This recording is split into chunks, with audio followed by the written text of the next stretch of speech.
I will try to keep the topic very simple, straightforward, without numbers, because I know it is already an afternoon and that too with after the heavy lunch.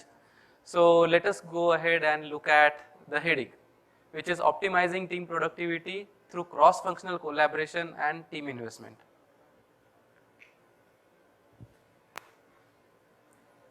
Do you think that can we able to concentrate and grasp the entire heading into one go?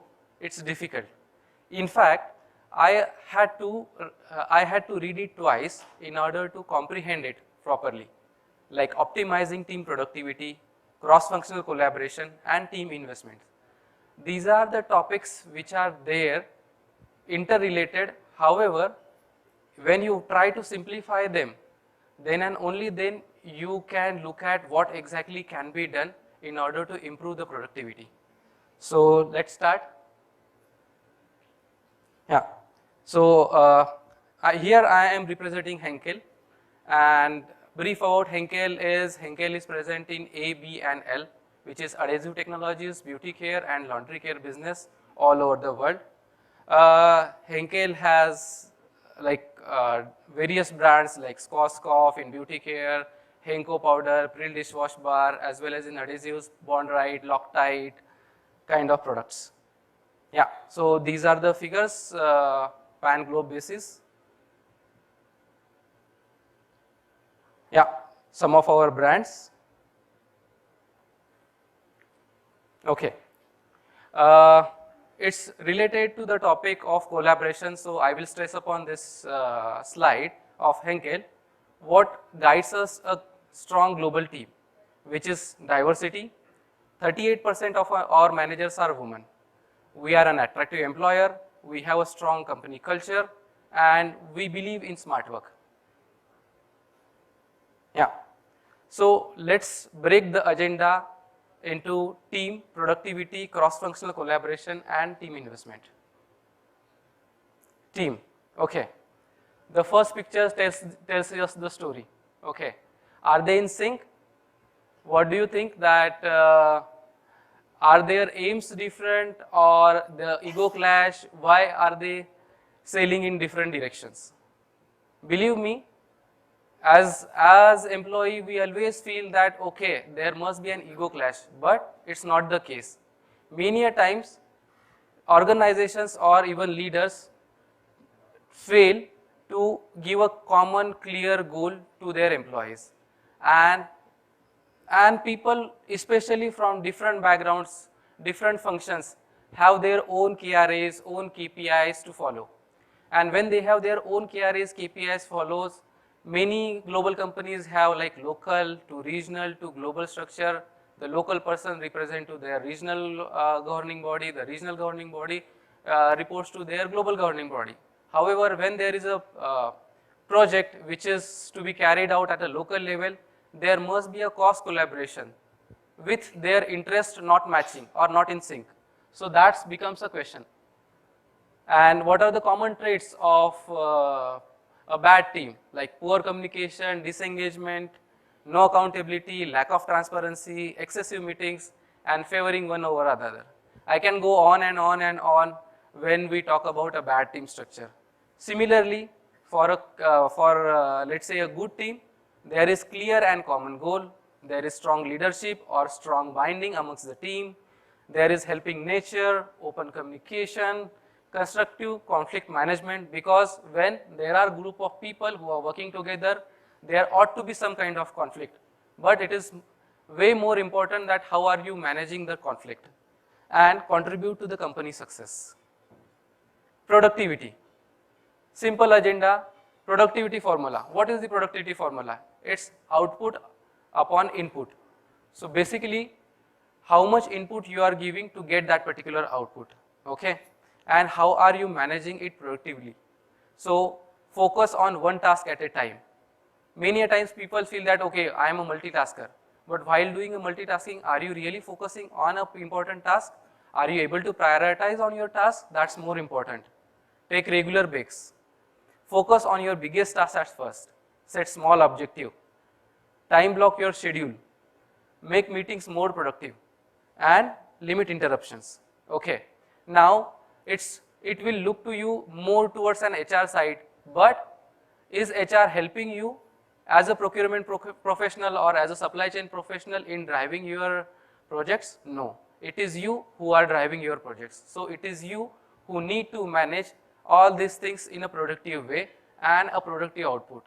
Many a times it is like you don't get a project management person to assist in your job. So you have to don double hats, like you also need to coordinate with your internal stakeholders, with your external stakeholders, and take the team together to get a particular output. Like there is a PD team, then there is a quality team, then there is the operations team, you have your suppliers. So you will have to hear from all the sides and then come to a common conclusion, come to a common goal.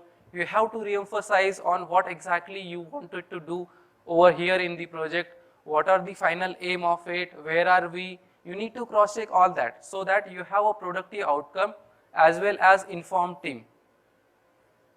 Okay, now coming to a cross-functional collaboration. Okay, in cross-functional collaboration, reinforcing goal to settle conflicting interests, that is very much important. My suggestion to you as a team or a food for thought is, please align your goals at, let's say, a senior level. So when you are coming up with any kind of idea, okay, there is this thing wherein which I can give some kind of savings to my company, or there is some kind of enhancement which can be done. And since you are an interface for your company to an external world, you can bring in very new ideas.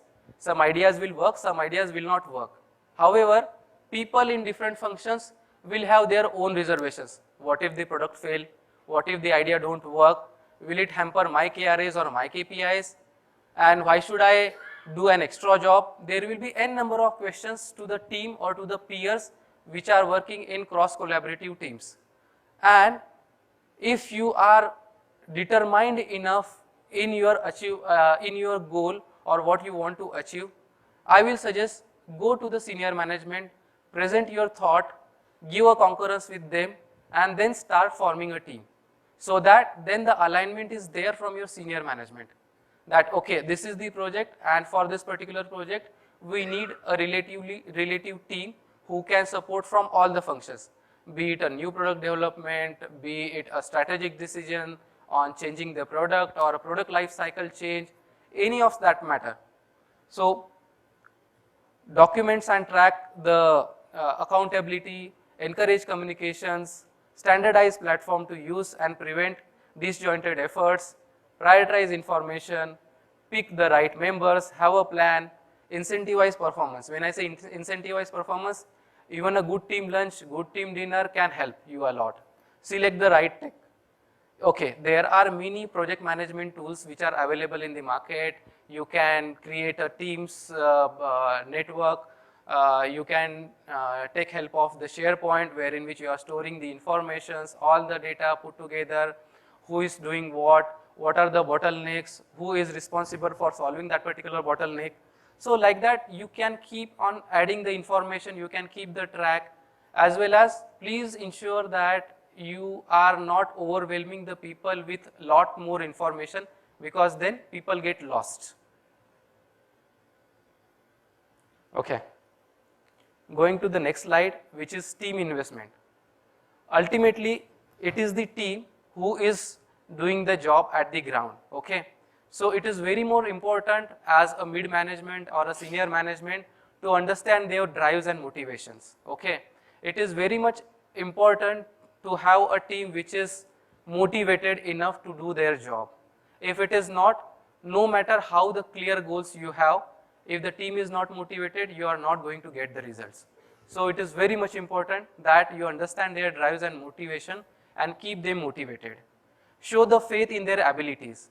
Whenever you are delegating any kind of task, show faith. Okay, this is the task which you want to do, and this is an expected outcome from your side. Let's give them that kind of what you can say responsibility as well as authority to do that task. I am not saying that you trust blindly, but you have checks after certain interval so that they should not feel that I am getting monitored at each and every level. Then try and develop their skills. leadership roles, like if I take an example of Henkel, we have deputy manager in regional sourcing as well. So it's a new initiative which we have thought that, okay, if we are representing IMEA, which is India, Middle East and Africa, let's develop the ground people or who are buying locally in the countries to assist the regional procurement manager in their day-to-day tasks, so that they became more aware of what is happening regionally, what are the expectations, what is my clear line of growth, and to set their clear career paths. Because unless and until these are the things which you don't make them clear, they will not be motivated. Now going to a cross collaboration, the same kind of stuff you need to monitor. I will just take an example of one chemical source wherein which we were changing it from let's say a frozen product to a temperature controlled product, wherein which we have to procure it because it was strong chemical, it was giving us savings in terms of raw material pricing. Also, it was opening new scenarios for our sales team. So there was a cross collaboration between all the teams, like right from the sales to procurement to the operations teams to the supplier, as well as EHS team, your quality team, logistics team, warehousing team, because all are interlinked in such products. Because okay, we are changing it from, let's say, a cold supply chain to a temperature control supply chain. We are shifting the product from, let's say, door delivery to X works. How are we going to manage that particular transportations? Okay, please try and check, okay, what are the bottlenecks? What are the things which I can give up in an extreme situation, and what are the things which I can still keep a control on? So like that are the decisions which you need to take on a time-to-time basis, so that your ultimate aim is not compromised. And though whatever the plan which you have done in terms of execution, definitely it will not follow 100%, but it will follow to an extent of 80 to 90% if you know, okay, which are the things which are more important, which are the things which are relatively less important. So like that you can plan, you can delegate the task, and you can have a cross-functional team to achieve a common goal for your organization. By this, I am ending my session. Thank you. Thanks a lot.